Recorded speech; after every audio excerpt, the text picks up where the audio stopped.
Hey everyone, Phil Spencer here. Really excited. We're going to get to talk about Grounded. Great game, a game I love playing. We have Adam Brennecke here from the team. Go ahead and introduce yourself. I'm the game director, and thanks so much for having me. I'm super excited to, be here finally. We're at the end of the runway for Grounded, and it's a super exciting time. Yeah, I mean, Grounded is a game we've been playing, for like a couple years now. Started in game preview, in Game Pass. I think it's been amazing to see over 10 million people have played the game to date. I've played a ton. I love it.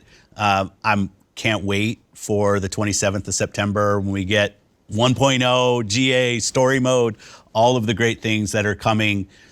To me, when I think about all of the games that we're building, one of the things I really love about Grounded is you find a passionate team, which you lead, a passionate team that has a real creative idea, maybe something that isn't exactly expected from the studio, but you had a vision about something you were going to go build, and that we could work together, foster, grow that to the point we're at now where it's getting ready to release. I think it's fantastic. Yeah, it's wild to be in this position to be able to make something so creative. If this is the first time you're hearing about Grounded or seeing Grounded, Grounded is a survival game and you have to survive in this backyard environment. The main goal is to get home. We're at the end of our journey of building the game and with the community, and this is the final update for the full, complete yard. It's the biggest update yet, right? Yeah. We have a bunch of cool surprises, a lot of cool new environments that are going to be really fun to explore. Yeah. The team's pouring their hearts into it right now, and I think it's just been so fun to work alongside the community too that we built with the early access and game preview programs. So many players have given us great feedback along the way, and it's really shaped how we developed Grounded. Right now, we're actually checking out one of the early adventure areas in the game. It's the hedge. You're shrunk down to the size of an ant. Yeah. And actually, I think the ants are bigger than you are. They're a little bit bigger, right? Yeah.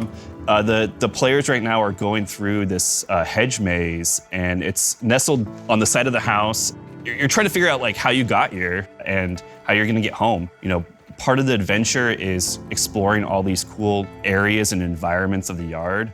One thing that we're really proud of for our final 1.0 release is our story. Yeah. And I think that's one thing that really separates us from most survival games. And we spent a lot of time world building, adding a lot of characters and storylines to the world. Yeah, I think there's, for me, I played in game preview, Game Pass. It was a great co-op game because we get together as our friends. One of the fantastic ways to go play, build our base. I happened to go visit right around the Xbox Bethesda showcase. It was fun to come out to the studio, you and I getting together. Got me re-energized, so I went back into the game, but so much had changed.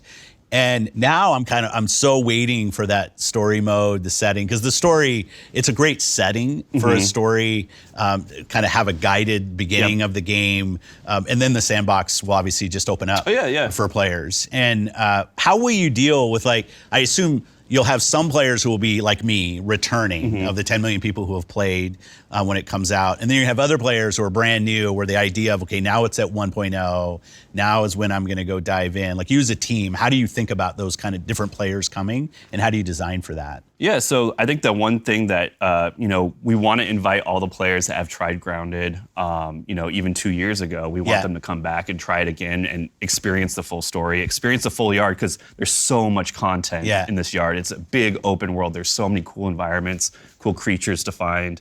But I also, for the brand new player, it's a survival game first and foremost, but it's definitely a different twist on a survival game. There's one thing that we're really proud of is the accessibility and approachability. So even just right now, we're looking at the Broodmother fight. So this is one of our boss fights in the game, where you fight this giant spider in her spider den.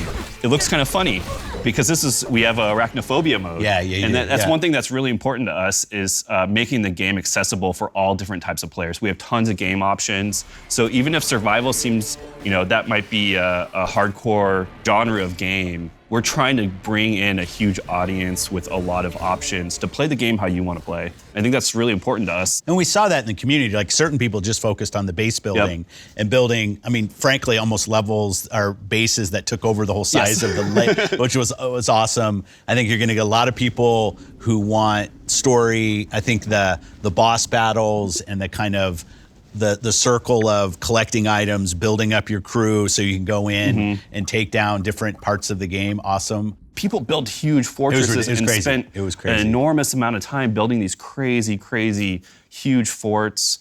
And then that gave us ideas of adding more. Yeah. So we added mushroom bricks, and we want to add more building materials in the future. Well, and that loop that you're commenting on now, I don't think that it's not always recognized how important that is. Is like a team has a vision. That vision meets reality of through Game Pass and preview, 10 million people play and continue to play. And then they're going to give you feedback. And that will actually change your production schedule, right? Because you're going to listen and watch what people do. Yeah, even as simple as like sitting in chairs. I know that was a fun one that we put in like a year ago. Yeah. That was a huge ask. Just like people just want to lounge around in their base, right? They built this huge, now it's something, it's to chill, right? One thing for our 1.0 release, there's a couple more surprise boss fights that we're really excited about. Any hints or no? Well, we did show off the Mantis. Yeah. So that's something that I know a lot of players have been asking for a long time, to fight a praying mantis in Grounded. So we are delivering that experience, and we got a couple more surprises. That's awesome. Well, congrats to the team on getting to this point. We're not quite there yet, 27th September. Thank you. I think for everybody who's played, myself included, I just love the craftsmanship and passion that clearly the team has in putting together such an amazing game. That's a great game to play either by yourself or with your friends. Can't wait to see it come out. And it's great to be here and get to show people more of the game. So thanks for all of that. Yeah, thank you.